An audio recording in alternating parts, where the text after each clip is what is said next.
All right. We are back. Jack of all trades. Jack, it's getting exciting. We have football, NFL football, one day away. Tomorrow night, we got Houston. Tough game on the road at the Chiefs. What we want to do with this episode is pick up where we've been leaving off. We did the AFC West last episode, so feel free to go ahead and check that out. We're going to get into the AFC South, and we're going to go ahead and start with Houston since they're playing tomorrow night. So, Jack, we're looking at your input. We've been looking at your spreadsheet and your inputs.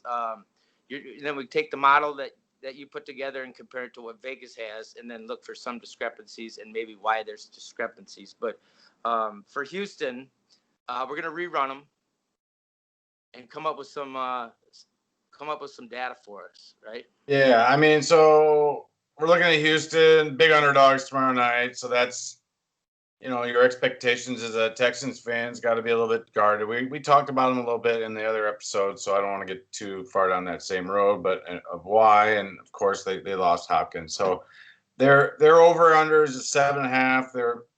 They're shaded a little bit over if you look in Vegas, but it's pretty much 7.5. Because if you want to take the under 7.5, you still got to give odds.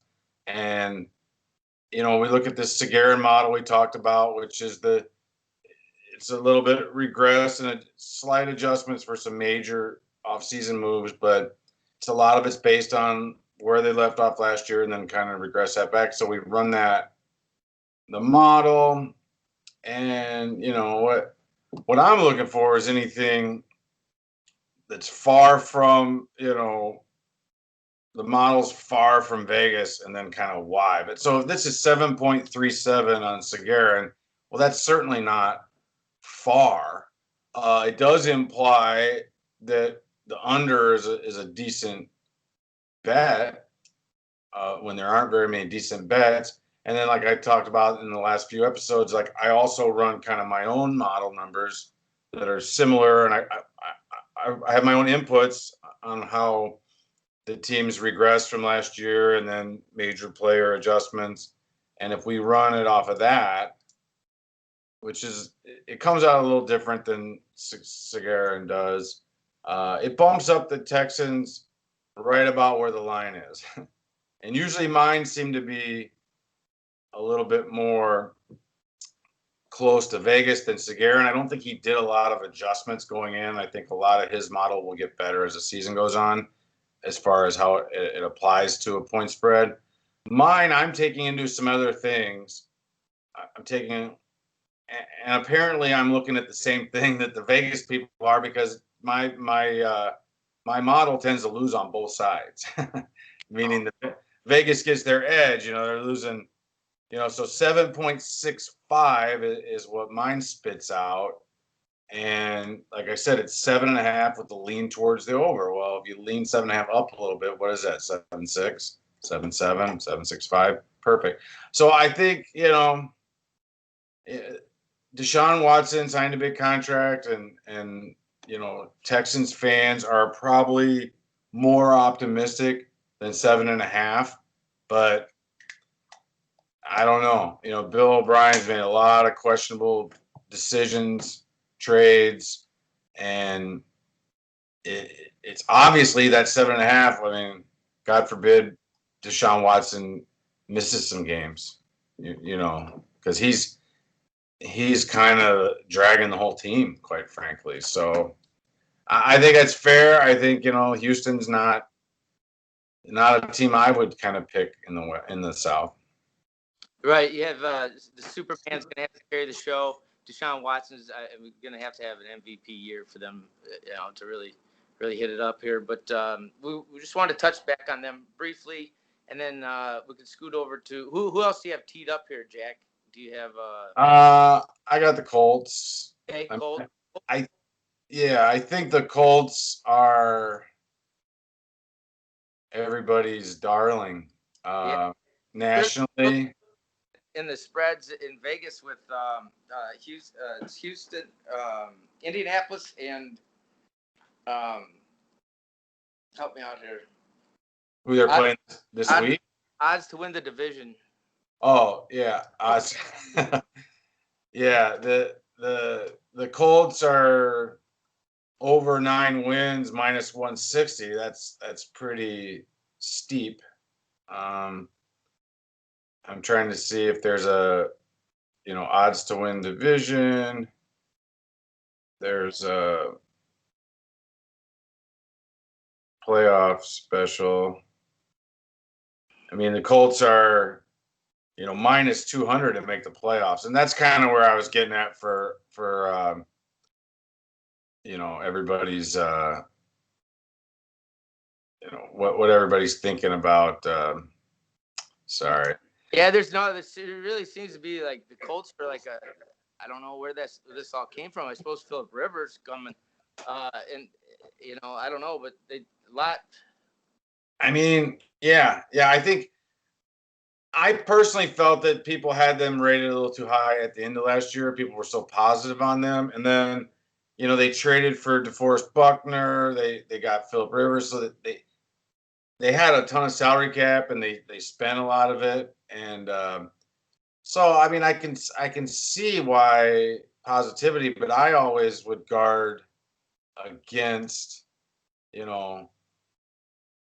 I would guard against like making this assumption, that they're such a, like, I had the Colts coming out as like a 22, and comparing that to Tennessee's like a 24.3, and then I adjusted them way up because on my adjusted thing, because I'm kind of looking at point spreads, right? So I'm looking at week 1.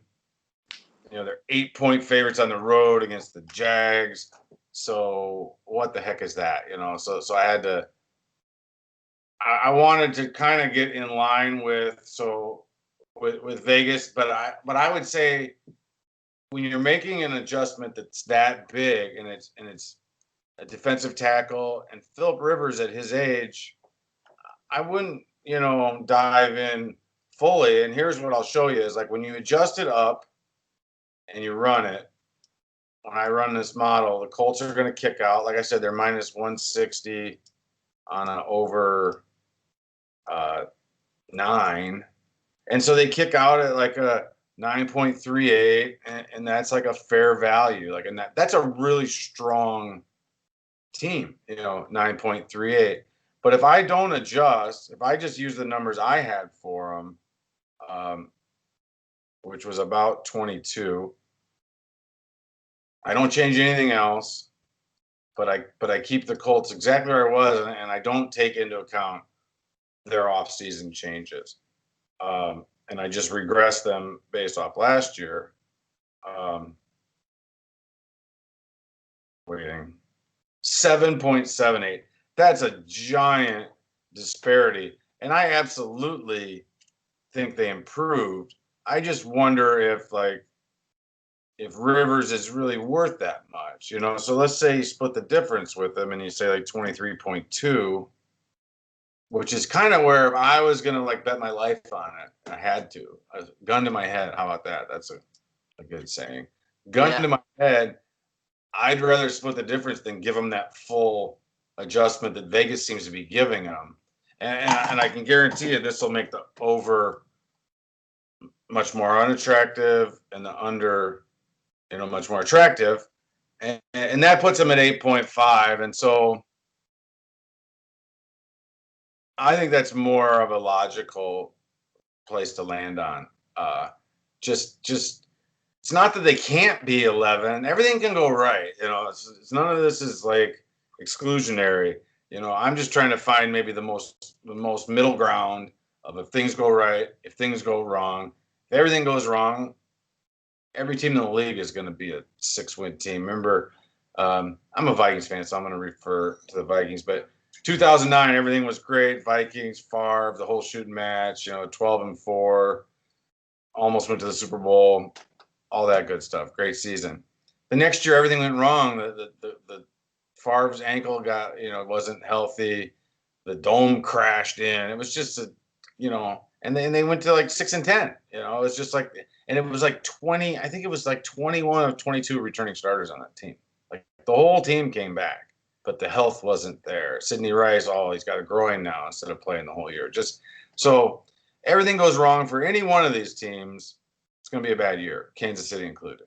Right. But what I'm saying is, if I'm looking for the most logical middle ground, I would say maybe people are a little bit over their skis on the Colts. It's just kind of a national, but you don't want to argue too hard with Vegas, so I'm not recommending with these wide odds to go out and put a bunch of money on the under. But at 9, 9 minus 160, like I said, that's like a 9.38. Seems a little rich. Right. Well, the Colts, yeah, they were favored to win the division. You're getting plus 120 to take them to win the AFC South.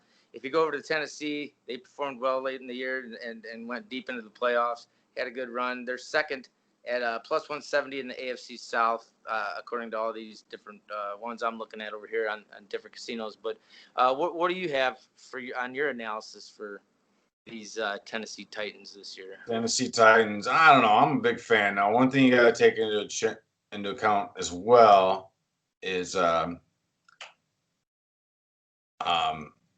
they just signed Jadeveon Clowney, so that's just added benefit. It's like how much of a benefit, hard to say, right? So it's like according to Sagarin's model, I think he's got him.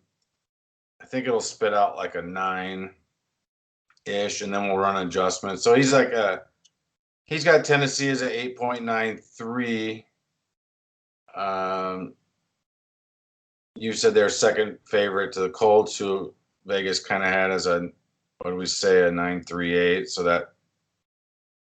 so here's over 8.5, but it's minus 135 to the overside, so you're shading it higher. So that lines up pretty well with 8.93. And then if I run Titans adjusted to see where kind of I put them at, according to mine, and I think this is one where I have the Colts adjusted higher, and we can do a little exercise. So then I have them as a 9.0, so 8.93 Segura, and I have them 9.0. But if I go to that middle ground with the Colts, it won't be that much. That's what people need to understand is that, having your opponent be a little bit worse is good for you, but how good, does it take them from a 9.0 to a 10? No, it's not going to do that. It's not going to come close to that. It takes them from a 9.0 to a 9.11 if the Colts are just a little bit lower. But you remember that same adjustment put the Colts at 8.5. So the adjustments that I'm really comfortable with, for me, would have Tennessee as a slight favorite over the Colts. But again, it's like I can see where Vegas has come from. The Colts spent a lot of money, but Tennessee added pretty good player in their own right. They had Clowney. Buckner's a better player than Clowney, most likely. The Rivers upgrade from Tyrod Taylor is probably where we're getting at, and I think that's a tough one with Rivers' age for me. Like a guy that old coming to a new team. Not sure what we're going to get out of that. It's like, are we going to get the exact same as last year at San Diego or with the LA Chargers? And Rivers wasn't killing it last year. He wasn't like a superstar. He's a declining player for sure. So will he continue to decline? Will he be rejuvenated? There's all that, Will that offensive line protect him so much better? There's a lot of uncertainty around the Colts. So I get it. So that's why I run, straight up last year, I get 7.78. I run Vegas runs a 9.38.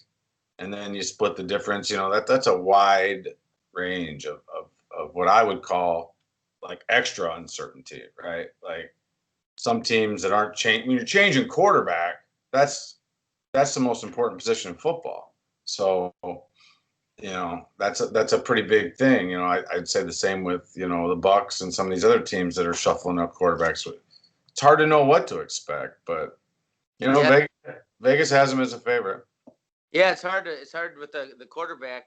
That's a huge difference. And then plus now we're talking about fans, no fans, crowd noise, no noise. We don't know. Week one will be interesting to see.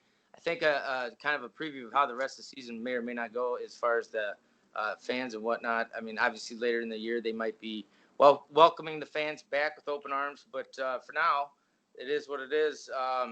I'm sure everybody can't wait to hear what we're thinking about Jacksonville, the Jaguars this year. I'm thinking they're going to kind of puke it and go after the Clemson kid at quarterback and try to get him on the squad and then rebuild. But who knows? It's the NFL. We'll see what happens. But what are you showing here now for the Jacksonville Jaguars? I don't even know if I adjusted them low enough yet. Sagarin, who adjusted them down, it's a 2.6, and that's like insane, right? Like that's so low. Like, I mean, as much as none of us thought Miami was remotely trying, and they were talking about like, would the league have to step in and make Miami try? It's like they're a 4.5 in Vegas, and I'm coming in with a 2. That's wild. So I don't.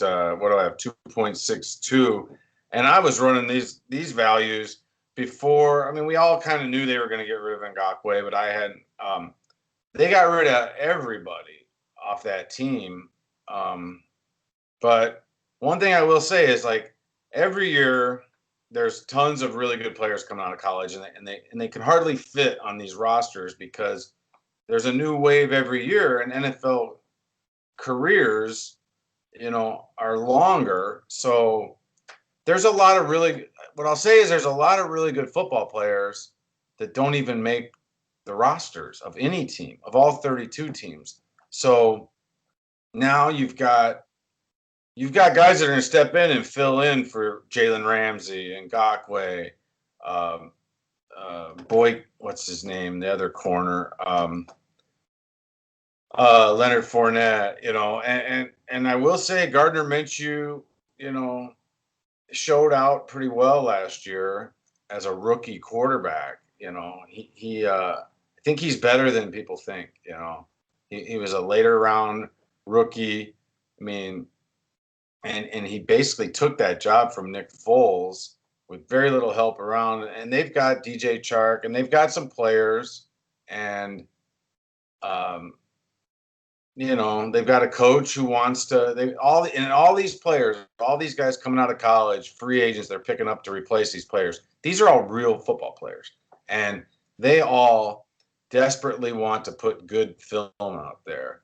So I think, instead of just adjusting down for these players they're losing, maybe I'm missing a little bit of the boat. Now let's see what I have for a value as 18. Should I be regressing that more? Like if you look at a season win total regression, I got Jacksonville as a 5.9. 5.9. And then that's just based on a typical, year to year, injuries and luck and schedule strength and all that. That is a way over 4.5. And I think that ought to be accounted for. And we've seen this, and I fell into that trap last year with Miami, quite frankly. And at the beginning, they were god awful. They were losing 45 to nothing and 50 some to 10. And it was just like, this team's going 0-16. At the end of the year, they go into New England when New England desperately needed that game for home field, and they beat them. Okay, so just because you think a team is tanking, they might not be for one reason. And the players certainly aren't tanking. Like the players, this is how they make careers. They go out and they play NFL football against NFL teams, and the coach doesn't want to lose his job. So he's coaching to win. So unless you can be certain that there's some sort of directive like there was for the Colts when they were paying Curtis Painter trying to get luck, like that was a pretty effective tank job the Colts pulled. So I would in a million years, I would never compare Painter to Gardner Minshew. I think Gardner Minshew is decent, and you put a decent playmaking quarterback out there and a bunch of players who are hungry, they could easily run into 5 or 6 wins. Yeah, he's certainly entertaining to watch. I dig the mustache. I mean, a guy go out and rock a mustache like that, how can get the team fired up? That's what I love best about the NFL. Actually, it's the talent level. Everybody's playing at a certain, a really, really high level. And like you say, they're fighting for their jobs. So let's not forget that. You never know what's going to happen in an NFL season. We just wanted to give you a rundown of our model, Jack's model. Thank you, Jack. You can hit Jack up over on Twitter at Jack Viking on Twitter. And we just want to thank you for tuning in. And if you like, comment, subscribe, we'll get back to you. If you subscribe, you'll be notified when we come out with our next episode. We're going to do some more NFL analysis as the season progresses. And thanks for tuning in. Be sure to tune in next time on Jack of All Trades.